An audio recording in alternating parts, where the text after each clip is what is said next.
And we're learning new details today about Gaza's growing hunger problem.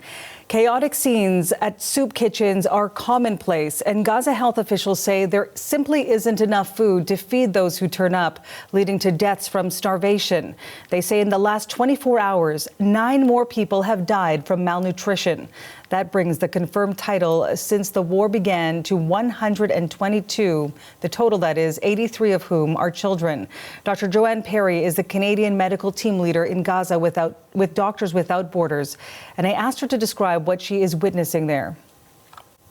The situation here in Gaza is beyond catastrophic. This is my 3rd time into Gaza in the last year, and it's just really there are starting to be no words. Families are spending hours each day in search of food. When I first arrived, we were starting to screen for malnutrition, and we started to pick up 1-2%, which was alarming at that time because malnutrition was unknown in Gaza before this conflict.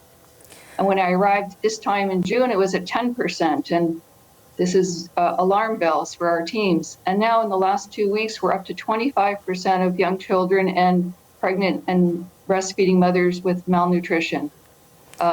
It's truly a humanitarian disaster, and we're witnessing starvation as a weapon of war. What about for you and your colleagues? How hard is it for you to get food and also supplies? Well, we're calling, along with the many other NGOs in the statement that went out this week, to open the land crossings because there's not adequate food, clean water, medical supplies, and fuel, which is impacting our activities, and it's impacting the health and safety of the population. Our staff this week did not eat for 2 days. The hospital was not provided with food for 2 days for the patients and the staff who are working 24 hours. So how do patients recover and heal from surgery and childbirth? And how do dedicated healthcare workers provide care in an overcrowded, very hot hospital when they haven't eaten for 2 days? You wrote recently about treating premature babies in the neonatal intensive care unit in a hospital there. Of course, people need to realize that there are babies who are being born prematurely because the mothers are also unhealthy given the circumstances they're in right now. What is that like given the level of destruction, the lack of supplies, as you've been talking about, also doctors who are hungry and also tired? How do you manage all of that in the wake of this crisis? The crisis in the neonatal ICU is multifactorial. The majority of our babies are born premature because of the health of the mother, because of malnutrition, because of anemia, because of their water and sanitation access conditions. They're prone to infection. And sadly, the one that impacts me most is the mothers who have died from airstrikes and gunshot wounds and are rushed to the hospital before they die, have emergency cesarean sections, and we have these babies in our neonatal ICU every week. You have written recently about even the incubators, and normally you would have one baby in there. Describe what the situation is like for these babies who are receiving care in a way that you would normally not see given different circumstances.